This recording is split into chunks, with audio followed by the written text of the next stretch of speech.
Merci de rester fidèle au programme de votre télé. Bienvenue dans la deuxième partie de ce grand rendez-vous de ce soir. L'invité, et dans cette partie, nous allons aborder bien sûr les thèmes concernant la RD Congo, élection présidentielle. Le nom du successeur de Kabila attendra encore un autre invité, c'est le maître Eric Emmanuel Sosa. Il est avocat au barreau du Togo. Maître, bonsoir, merci d'être là. Bonsoir Mathieu Gaï. Vous allez bien? Je vais très bien, merci. Écoutez, je profite de l'occasion pour présenter mes voeux à vos téléspectateurs et téléspectatrices en leur souhaitant une très bonne et heureuse année 2019. En espérant que cette année 2019 voit un Togo apaisé et en avant. Togo apaisé et en avant, mais en attendant la RD Congo, le nom du successeur de Kabila attendra jusqu'à quand? Écoutez, on se perd en conjecture. Bien malin qui peut nous dire ce qui va se passer et quel sera le jour où le résultat sera proclamé et que le nom du successeur sera connu. On nous annonce des difficultés.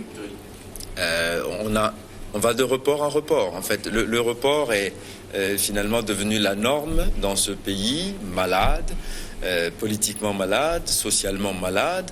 Et en fin de compte, on est à la recherche du vrai médecin qui va venir au chevet de ce grand malade pour régler les problèmes que les Congolais attendent de voir résolus. Parce que ça fait quand même...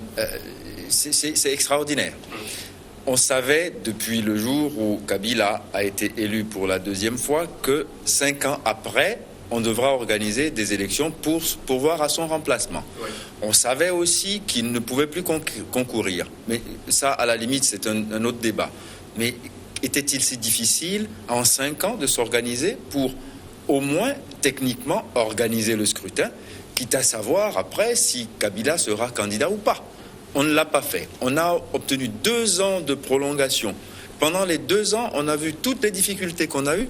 Et dimanche dernier, c'était encore un peu hésitant. On était presque en train de dire, bon, mais ça peut encore rater. Et finalement, on l'a fait. Et après, on a bloqué tout le pays. On a opéré à huis clos. On est en train de faire des élections à huis clos. On ne sait pas pourquoi. On ne comprend pas pourquoi. Si les réseaux sociaux fonctionnent, c'est des moyens d'expression. On a beau, vous voyez, ça c'est vraiment devenu le réflexe en Afrique. Quand on est en train de chercher à tripatouiller les choses, on préfère le faire en tirant tous les rideaux. Comme ça, dans l'obscurité, on peut tout faire. Parce que là, c'est créer vraiment l'obscurité et l'opacité totale sur les conditions dans lesquelles le scrutin s'est déroulé et les décomptes de voix se passent.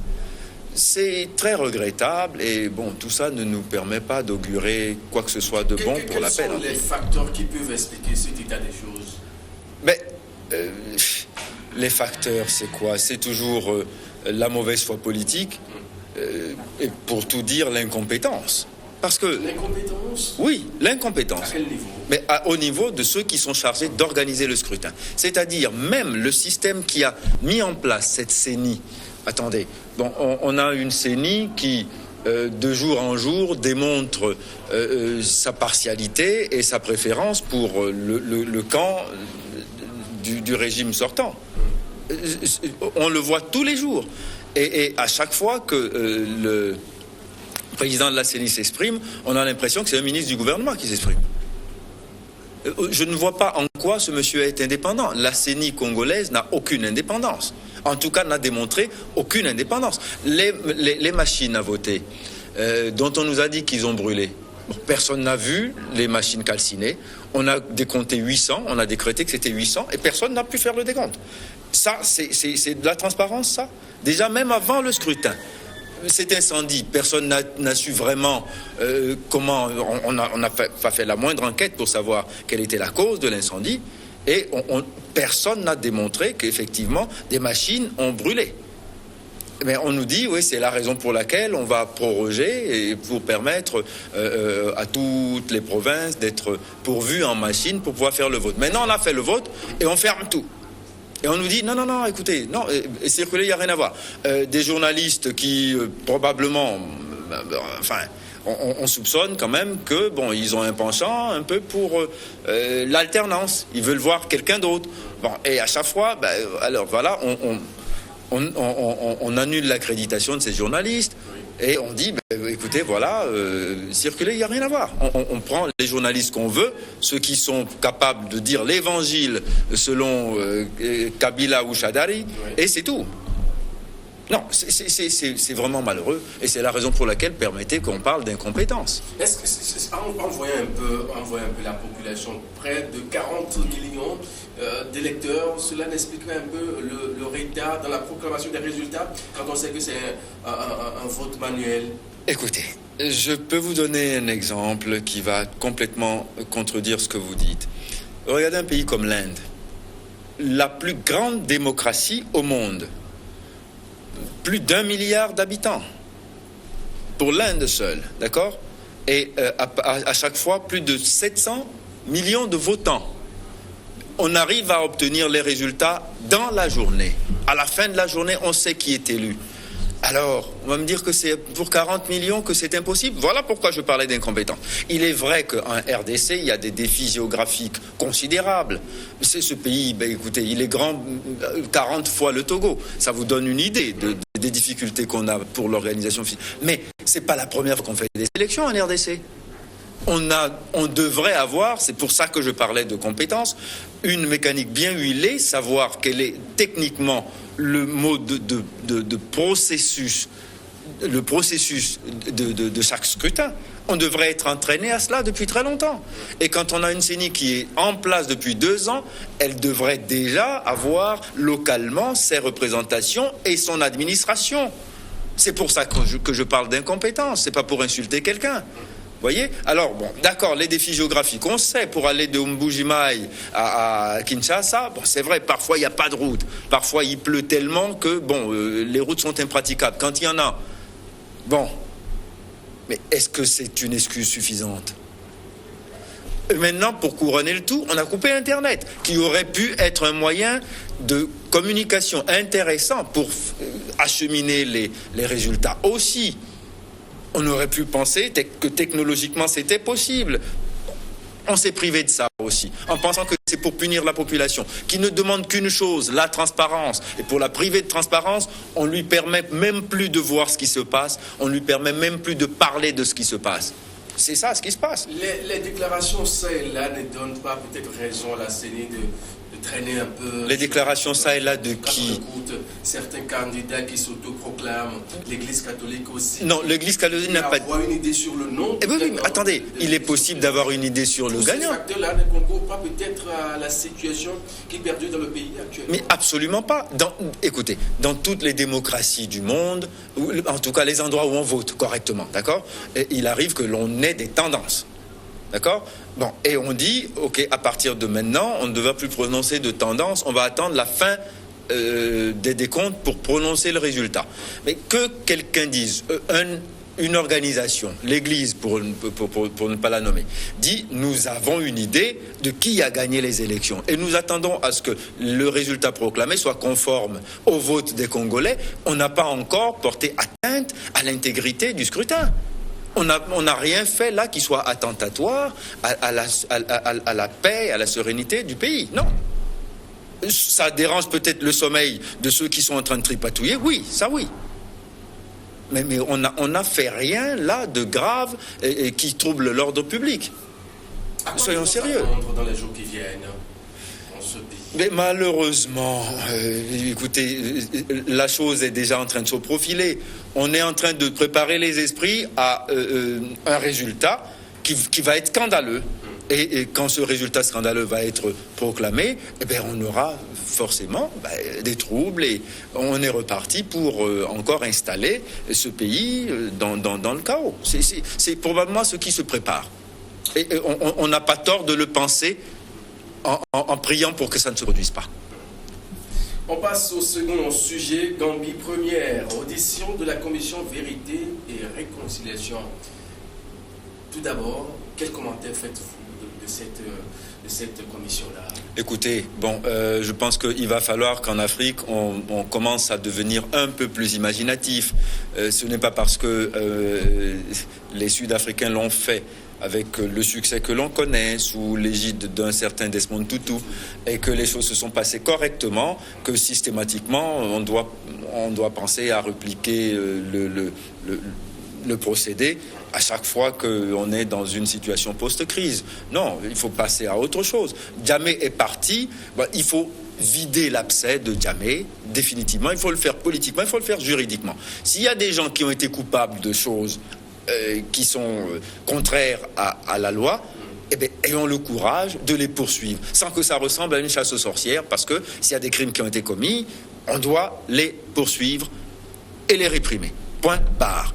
Maintenant, s'il faut trouver un agenda politique pour réconcilier des gens, concilier peut-être des oppositions qui avant apparaissaient inconciliables, on peut le faire aussi dans un forum différent de commission vérité et réconciliation, où on le fait, après c'est un grand show, où on fait du déballage, et en fin de compte, il n'y a aucune vérité qui sort, et au final, il n'y a pas plus de réconciliation que ça. Alors ces grands messes, je pense qu'il faut qu'on passe à autre chose, il faut qu'on s'occupe du développement réel de l'Afrique, en réunissant les forces vives autour de projets. On est là en train de touiller encore le passé, qu'est-ce qui nous a fait mal, etc. Ça fait bientôt 2 ans que Jammeh est parti. Bon, alors, il est temps de passer à autre chose. Je pense que ça c'est complètement inutile. Quand on sait que Jammeh a commis certaines bavures par moment au cours de son règne... il ne l'a pas fait seul. Il l'a pas fait seul. Il n'a pas raison d'être... Mais écoutez, bon, alors oui, pourquoi pas, puisqu'on... Oui, d'accord.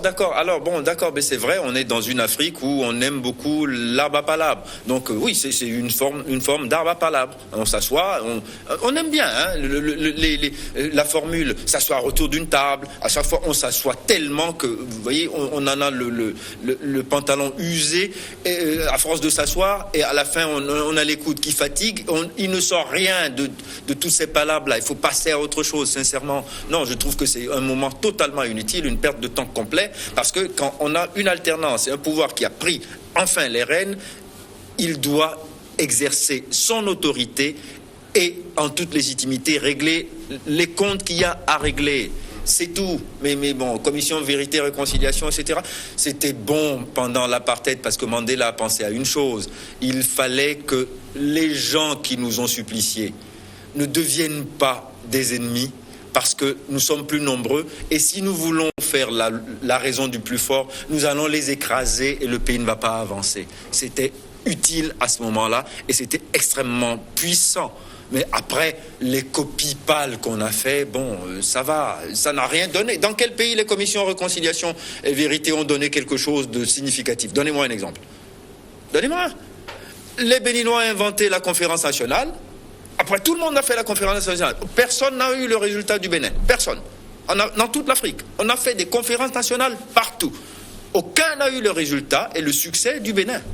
Les Béninois l'ont fait, ça a été un moment de catharsis nationale. Ils ont vidé l'abcès, ils se sont donné la main, ils ont fait une véritable alternance, et cette alternance a donné la naissance à une démocratie réelle. Et celui-là, contre qui on a fait la conférence nationale, est devenu finalement l'apôtre de la démocratie au Bénin.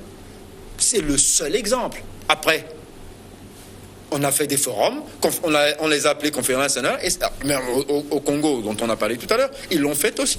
Le résultat a été catastrophique. Est-ce qu'on peut attendre de cette commission-là un travail impartial dans tout son ensemble? Impartial, pourquoi impartial? On réunit des gens pour qu'ils viennent se vider, quoi. Hein? J'ai été torturé par le colonel Untel, j'ai été arrêté injustement. Si c'est de ça qu'il s'agit, mais si on connaît colonel Untel et qu'on connaît les faits, poursuivez-le. Et point final. Qui se défende, offrez-lui les moyens de se défendre dans le cadre d'un procès équitable, en respectant ses droits. Et puis c'est fini. Sans que ça ressemble à de la chasse aux sorcières, de l'acharnement contre des gens qui, à un moment donné, ont servi un régime qui ne laissait pas beaucoup de place à la contradiction. Ça, on est d'accord dessus. Mais commission réconciliation... pardon. En Gambie, en tout cas, aujourd'hui, c'est une perte de temps totale. Alors, finalement, on a tendance à penser à un vaincu, en fait. Complètement, oui. Mais qu'est-ce qu'il va en sortir? Rien du tout, selon vous? Mais, ça peut quand même apaiser les cœurs par moment. Mais les cœurs de... Réconcilier certains pays. Attendez. Est-ce qu'on a... Djamé et autres. Mais depuis que Djamé est parti, les partisans de Djamé sont là. Ils sont en ville, on les connaît. Ou bien, bon, ceux qui ont été victimes, ils les croisent. Non, la paix est instaurée. On vit en paix les uns avec les autres, déjà. Est-ce qu'on a besoin encore de réinstaller une messe pour reparler de ces choses de façon... je sais pas, à chaque fois c'est beaucoup de trémolo, quoi. Si c'est de ça qu'il s'agit, on peut faire autre chose. Maître, passons au troisième sujet. Gabon, l'Union africaine condamne fermement la tentative de coup d'État. Tout d'abord, apprécions l'acte dans tout son ensemble. Coup d'État au Gabon, pour vous? Écoutez, pour ma part, non, ce n'est pas un coup d'État. Non, mais c'est un coup d'État quand on voit des militaires avec des notes... oui, mais alors, ok, d'accord. Ok, dans le kit de coup d'État, c'est vrai, ils ont pris juste le premier outil. C'est-à-dire, on va à la radio, on fait une déclaration. Oui. Mais après ça, il faut quand même qu'un coup d'État qui est une véritable prise de possession de l'appareil d'État s'accompagne d'autre chose qu'une déclaration appelant les gens à venir rejoindre une formation politique qui venait de naître dans la tête des auteurs de cette déclaration, parce que en fait c'est une déclaration militaire à la radio. C'est pas encore avec ça qu'on fait un coup d'État. Ils ont arrêté qui? Les commanditaires. Non, attendez, je parle des commanditaires. Je parle des auteurs du fameux coup avec des larges guillemets. Ils ont arrêté qui? Non, ils ont arrêté quel moyen de l'État? Rien. Ils sont allés à la radio, ils ont fait leur déclaration. Peut-être que la radio a été bloquée pendant un moment. Pendant quelques heures. C'est un fait divers? Mais totalement. Non. Mais c'est un push qui a fait pchit, comme dirait un journaliste de Libération. C'est un push qui a fait pchit. Écoutez, c'est un prurit érythémateux de quelques nervis qui avaient eu un rêve peut-être. Mais ce qui est intéressant, c'est pas tellement le fait lui-même, c'est la réaction de la population. Et là, par contre, il y a quelque chose d'intéressant parce qu'il y a beaucoup de Gabonais qui auraient attendu un autre dénouement et qui auraient souhaité la réussite du coup d'État. Un autre dénouement, c'est-à-dire la réussite du coup d'État. Oui, c'est ça, tout à fait. Beaucoup de gens. Est-ce que le peuple gabonais est prêt aujourd'hui à accepter un coup d'État facilement comme ça, quand on sait que le président, malgré son état de santé, s'est adressé à la nation le 31, quand même, rassurant ces populations-là qu'il reviendra au pays dans peu de temps? Est-ce que vous ne pensez pas qu'il y a au Gabon une frange considérable de la population qui est très mécontente de comment les élections se sont passées la dernière fois en 2016? Heureusement que vous avez dit que c'est une frange, c'est pas toute la population quand même, non? Eh bien, écoutez, ça représente quand même plus de la moitié. Et quand j'ai dit frange, je voulais juste utiliser un euphémisme.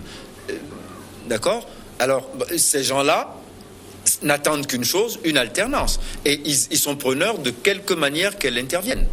Donc, que ce soit par un coup d'État, pour eux, c'est la fin d'une longue nuit sous les bongos. Comment peut-on comprendre cet acte-là? Il est vrai que vous dites que c'est un acte isolé, que c'est un fait complètement divers. Un fait divers, parce que 10 officiers. Écoutez, quand même. Bon, d'accord, on a vu de jeunes officiers réussir brillamment des coups d'État en Afrique.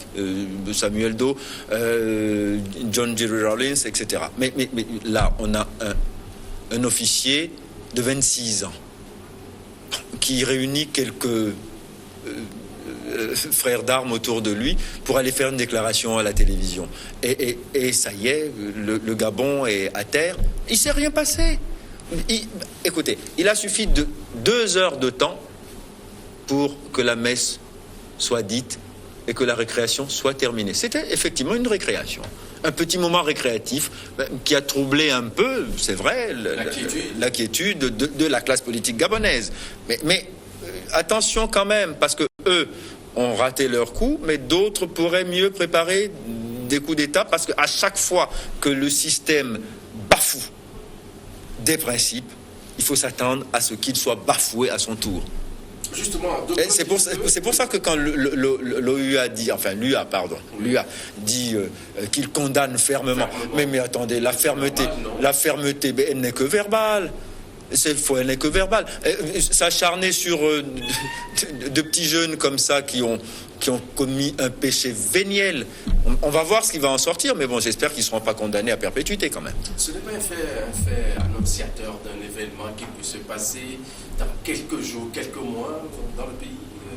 Quand on sait qu'Ali Bongo tarde toujours à rentrer au pays. C'est là le problème, parce qu'on nous le dit en convalescence.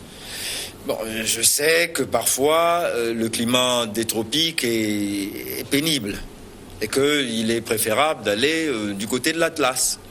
Mais quand même, quand on n'a plus besoin de soins médicaux spécifiques, on peut quand même rester au pays. Parce que là, à chaque fois, pour faire signer un document, il faut se déplacer par avion privé pour aller au Maroc pour faire signer des documents. Ça perturbe le fonctionnement de l'État et je peux comprendre que certains Gabonais en soient mécontents. Maintenant, de là à aller prendre les armes, c'est encore autre chose. C'est un pas qui n'a pas été franchi, parce qu'il n'a pas été franchi. C'est pas parce qu'ils étaient en armes qu'ils ont pris le pouvoir par les armes. Ils n'ont pas même touché à l'orteil du pouvoir en allant s'adresser à la population à la radio. Donc c'est pour ça que je dis, n'exagérons rien, ce n'est pas un coup d'État, c'est un non-événement, un fait divers, politique, certes. À quoi peut-on s'attendre dans les jours qui viennent? Que le pouvoir gabonais se ressaisisse et que peut-être M. Ali Bongo vienne prendre possession du fauteuil présidentiel qui est le sien. S'il advenait que le monsieur n'arrive pas à retrouver vraiment sa santé, rentrer au pays. Alors, ça veut dire que il y a encore... Là, vous voyez, c'est ça aussi un autre reproche. C'est toujours le procès en incompétence. La Constitution a été mal faite parce qu'elle n'a pas prévu le cas de longue maladie du président, qui n'est pas nécessairement un empêchement. Pardon quand même de dire ça comme ça. Vous et moi, il peut arriver que nous tombions malades. Mais l'AVC n'est pas quand même prévisible, non, monsieur Sosa, maître Sosa? Quand on sait que vous êtes là, ça peut arriver à tout moment. Mais il n'y a pas que l'AVC qui est une maladie invalidante. Il y a beaucoup de pathologies invalidantes dans la vie de tous les jours. S'il était charpentier ou caroleur, en ayant souffert d'un AVC avec hémiplégie, effectivement, ses capacités de travail sont considérablement atteintes. Mais il est chef d'État. Je suppose qu'il est en toute possession de ses moyens intellectuels. Eh bien, en tant que chef d'État, c'est principalement à ce niveau-là que ça se passe. S'il est capable de les exercer, il est capable de gouverner, et il doit gouverner depuis le Gabon-Libreville.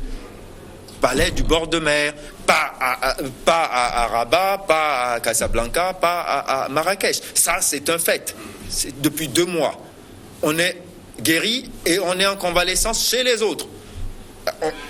Qu'on n'ait pas eu le temps de construire des hôpitaux en 50 ans, c'est un fait. Mais au moins, l'air qu'on respire, il ne me paraît pas si nocif à Libreville ou à Franceville, hein. Est-ce que ce fait-là ne vient pas expliquer ce problème de l'état des présidents, de l'état de santé des présidents en Afrique? Pas qu'en Afrique, l'état des présidents tout court. Écoutez, des présidents malades. Le président communique en fait en Afrique. Si ce n'est pas Patrice Guillaume Talon au Bénin qui a eu entre-temps à communiquer sur son état de santé, la plupart ne le font pas.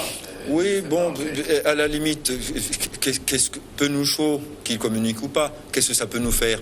Un président de la République est un être humain comme tous les autres et il a le droit d'être malade. C'est pas pour autant qu'il faut tenir chronique à chaque fois de la petite fièvre ou d'une crise prostatique, enfin. Maître Eric Emmanuel Sosa, merci d'être passé. Avec plaisir. Je rappelle que vous êtes bien sûr avocat au barreau du Togo. Messieurs, on marque une pause. L'info, on se retrouve juste derrière pour la suite.